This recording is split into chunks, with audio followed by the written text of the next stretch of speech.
Hey everyone, so in this video we should be able to finish up the major coding for this game.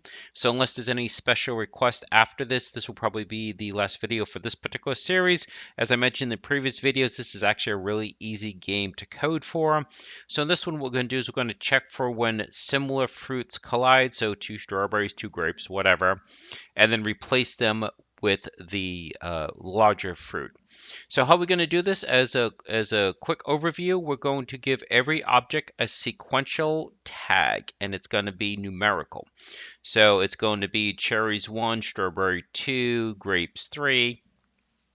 And this does a couple of things. We can check to see if the objects that are colliding have the same tag, if the value is the same, and Unity has the ability to take a string and turn it into a numerical number if that string are numbers, which then lets us do a mathematical calculation. In other words, we can say if the two that collide are threes, then what should be generated is the one with the tag 4. Although what we'll actually do is we'll use the tag will match the position in the array. Remember how we said that we have an array here? So the tag will mention the array, will match the array position, and then based on the array position is going to determine what gets spawned. Although we're not using this particular array. This is a partial array just for the ones that can be spawned. We'll need a complete array for everything that can be combined. Okay, so one thing at a time. Let's give everything its tag. I might jump ahead at one point because a lot of this is data entry. So it's just add tag, and then we'll make the cherries a 0. And keep in mind that when you create a tag, you have to go back to the object and then add it. So even though you're choosing add tag, it means you're adding an available tag you have not actually selected yet. So keep that in mind. So we'll click on the strawberry, add tag, 1, save, go back to the strawberry, tag, 1, and then grapes. That time I actually double clicked on it rather than single click. Add tag 2, and then click on it again and set it to 2. Okay, so I'm going to pause the video here, jump ahead and do the rest. That way I'm not wasting your time, and then I'll be right back. Okay, we are back, and we will do the last one, the melon. So as you can see, we're up to 5, so add tag 6, save, click on the melon again, 6. Okay, so now that everything has a tag, we will now check. But we also want to make sure that we're not, when we're checking the tag, we also want to make sure that the borders have a tag as well. And so for that, we can just do something like, I'll just call it border.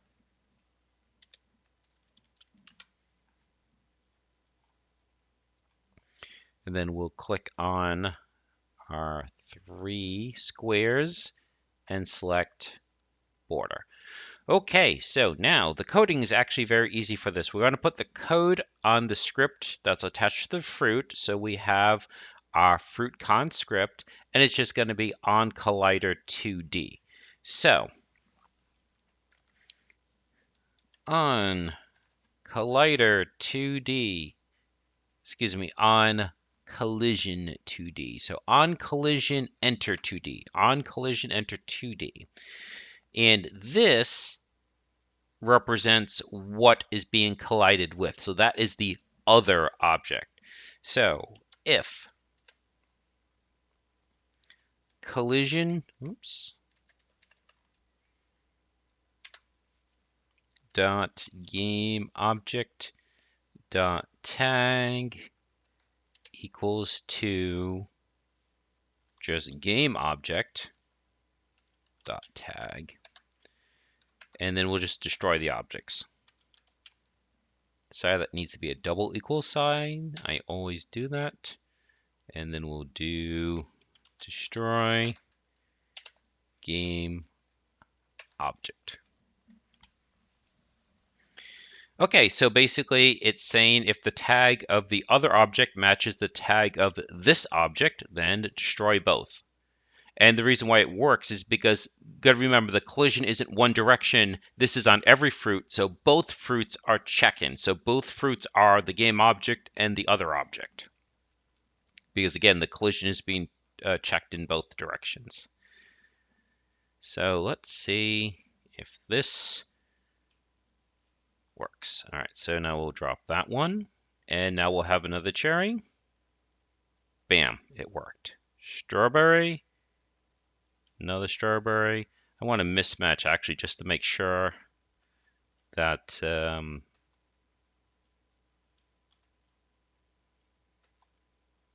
we go. Excellent. We'll check that one. Nice. So just like that, you've got the core functionality in place. So all that's really left, as I said, is now making the decision how to replace it. Now, this is a little bit more challenging because whereas the deletion can be handled by both fruits, we don't want both fruits to handle a spawn because then you're going to spawn two of the fruits. So we're probably going to have to create a new static variable and hand that off to the cloud or some other game object that will then spawn the object. So, okay, so let's just have the cloud do it, and I'm going to revise what I said before. We're actually going to add the other objects, and we'll just use the same. We'll use the same array rather than creating a new array. We already have code in place that will make sure only these first three are spawned, so using the same array shouldn't be a problem. So we'll add a couple more here. Okay, so we have the cherry, strawberries, grapes, and then I believe it is the orange, and then the pear, and then the apple, and then the watermelon. Okay, so now all of the fruits are there. Now what we're going to do is in the cloud script, we need a couple more static variables. So we're just as we have a vector2 here for the cloud position, we're going to also have a vector2 for the collision position. So let's do static, and then we will do public, and then it will be vector2, and it will be, let's call it spawn POS. So it's the position that we want the new fruit to spawn in. And then what we'll do is we'll do static public. Let's see, and we'll make a string, and we'll say new fruit. Since we're already using the spawn verbiage here, and we'll call that no, or n, either way. And what's that going to do is when there is a spawn, we'll change this variable to yes, and then what we'll do is we will then, after we change this to yes, we will then spawn the fruit and then change that back to no. And that should keep us from having multiple spawns. So we'll go back to FruitCon, and what we'll do is right now we destroyed the fruits. Well, before they get destroyed, because remember the script is attached to the fruit, so if the fruit gets destroyed, then the script stops running at least on those instances of the fruit. So we're going to do cloud.con dot so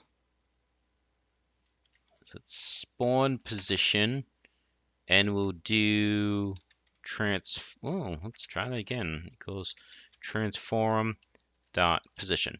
Now again, since this is happening twice, there will be an overwrite. So one of the fruits will say, okay, spawn position is equal to this, and the other fruit will say, no, no, spawn position is equal to that.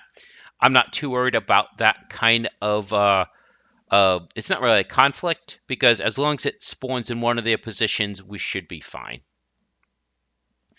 And then what we'll do is, so spawn position is going to be the transform position.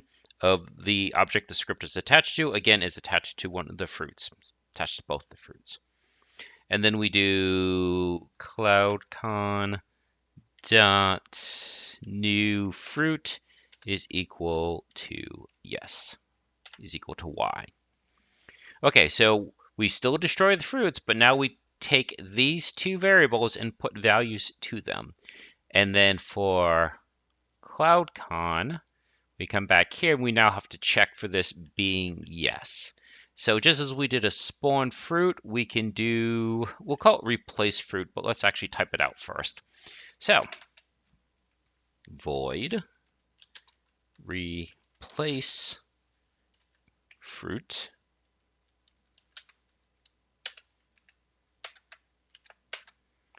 and we'll say if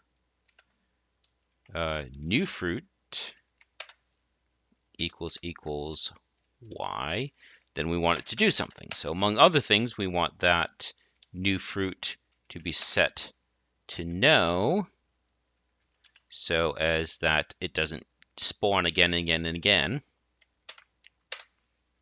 And then we want to actually spawn that fruit. So I think we can just do instantiate.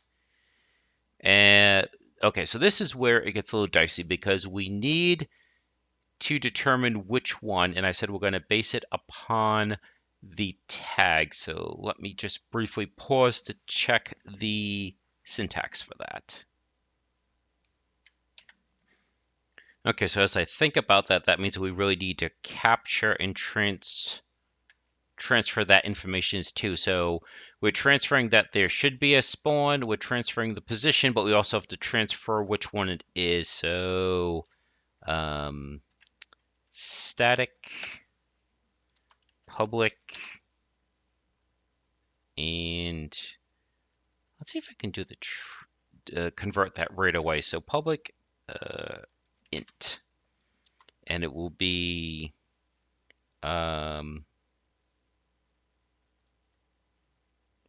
which fruit. So basically, this number is going to be used to determine which position in this array. So which fruit, and we could start off at 0, but it really doesn't matter what the initial one is because it'll be overwritten.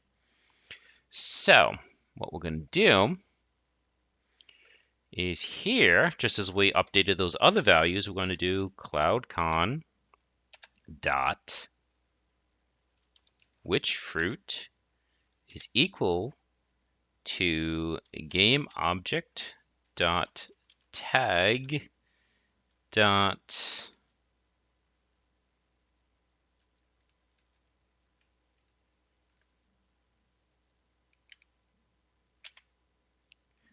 okay, I'm back. Just quickly checked Bing. All right, so cloudcon.whichFruit. So we're referring to the script, we're referring to the variable, and what we're saying is this is the string gameObject.tag. We want it to be turned into an int. So int.parse gameObject.tag. So now we've grabbed the 3 bits of information needed to spawn the other fruit. And then I believe we'll come back here. Okay, so spawn which one? Since we've already turned that into an int, we can just drop it right in here. And since the variable is declared in the script, even though it's static, we don't have to say cloudcon dot in the variable. We can just say the variable, just in case you wonder why the inconsistency there. So we can just do which fruit, because that is now an integer, and that can now be used to determine the position in the array. So we want to spawn the fruit. So again, the 3 arguments in instantiate what is being spawned. We're going to spawn one of the fruit objects based on the tag. Actually, even I say that, I did it wrong, because it needs to be added 1 to it, or else it would just spawn the same one. And then where, well, we're going to do, we said it's fruit. Sorry, let me just scroll up. again, unscripted, so spawn position. Okay. Spawn position. So what is being instantiated, where it's being instantiated, and the rotation. So again, we don't actually care because they all start with the same rotation.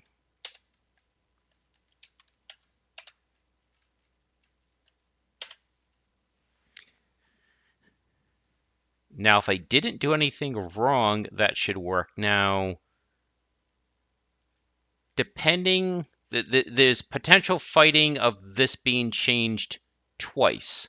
Because again, this is happening on two fruits. So we might have to put an extra control in there to make sure that it only changes it once, but let's go ahead and play it. And if it is, then that's pretty much it for the majority of the game. Because now you're going to have the fruit replacement. All right, so we drop that. Now if I drop this, they should not change. Excellent. Now if I drop these, they should change. Okay, they deleted, but they did not spawn a new object that I can tell. Let's actually go to scene just to make sure there isn't anything in there, and there's not. So I will pause and figure out what I did wrong. Sorry for the delay. Okay, that was easy. Another ID 10T issue in my point part. Okay, so you know we created this, we said replace fruit. We don't ever actually call it. So I even said that I needed to put that up there, and then I forgot to. So again, the unscripted nature of these tutorials. So in other words, it wasn't actually doing this. Remember, when you create a custom, again, I'm not sure if it's a method or a function, when you create a custom one, it will not automatically execute. You have to call it. So that's a mistake worth leaving in the code so that you can see that it truly does not automatically execute. So let's try that again. So we drop, bam. Now it appeared up here where we didn't want it to. And I presume that is because it is doing it's doing this, the in the cloud. So what we need this to do is for it to not be in the cloud. So when it spawns, we need this to be overwritten, which we mean we need it to know that it's a spawn and not just it was spawned by a combination and not spawned from the cloud. Okay, this is more of a band-aid than a proper fix, but again, very early on when you're making the game, it's proof of concept. So what we'll just do is, in the start position of the script that's attached to the fruit, we're just going to check the position. Because if we've spawned it below this position, the Y position, then obviously we don't want it to follow the cloud. So if transform dot position. Again, transform dot position is the position of the object the script is attached to. The script is attached to the fruit. So if transform dot position dot y is less, so lower than, let's say, 3.5, then we want something to happen. So if it's less than 3.5, then in the cloud is equal to now. So in other words, by default, this is set to yes, and we never made an adjustment until it got dropped, which was, what did I do that? In the cloud, no, right here. So now we're taking another check and say, okay, based on position, if it's less than 3.5, then it shouldn't be in the cloud. And I think that will fix it. It's probably not, it's absolutely not the best way to do it, but it's more of a band-aid proof of concept type of approach. Okay, so we drop that one. We're going to drop this one again to demonstrate that they won't combine. Great. And now we'll drop this here. And there you go. It became the strawberry. That's it, guys. You have your game. And see how it's doing that? That's what I was talking about. That's see how it's just kind of spinning for no particular reason? The original Watermelon game does that too. That's why I'm almost convinced the original Watermelon game is made in Unity because it's got that broken, nonsensical um, physics that unless you start making controls and changes to it, you get nonsensical things happening like that. But I mean, that's it, guys. That's like the bulk of the game.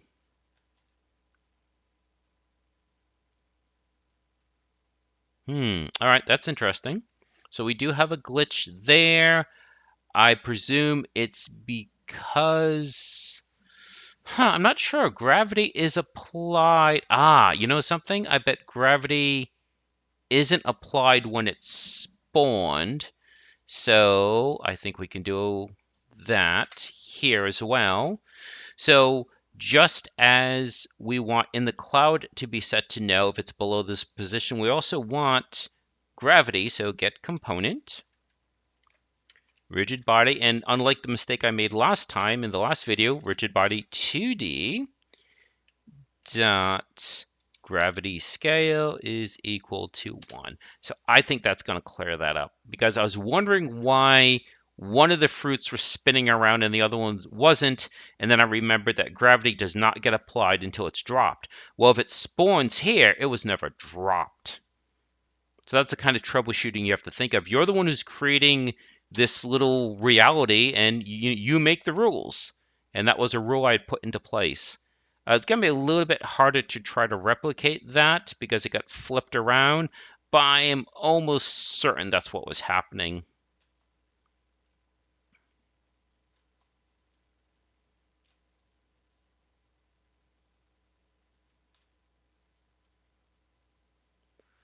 Okay, guys, that's it. Unless there's something else you want to see, that's the game. So you have the ability to spawn random fruit. When you combine the fruit, they get replaced with a larger fruit.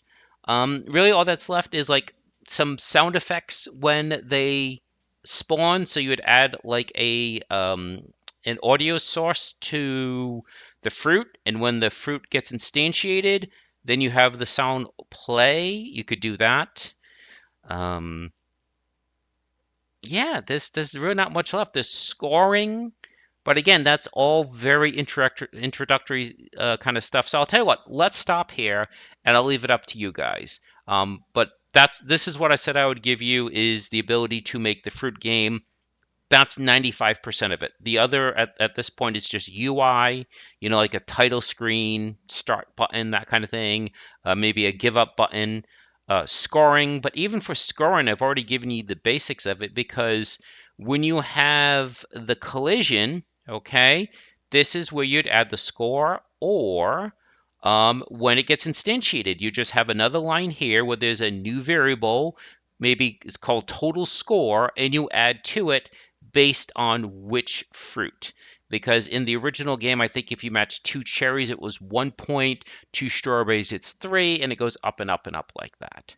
So I think that's it. So if you guys really want to see one more video where I do things like sound, score, maybe a title screen, just let me know. But so far, I'm not seeing a lot of views on this video, but I really wanted to see it through to the end, particularly with how popular this game seems to be. It's having a moment, so I figured that I'd try to help you guys out if you're interested in making a game like this. Okay, so that should do it. If you do want to see another one, please leave a like and tell me that you want to see it, and also say what you're looking for. Sound, score, title screen, reset, that kind of thing. And that should do it. So I hope you found this useful, and please do enjoy the rest of your day.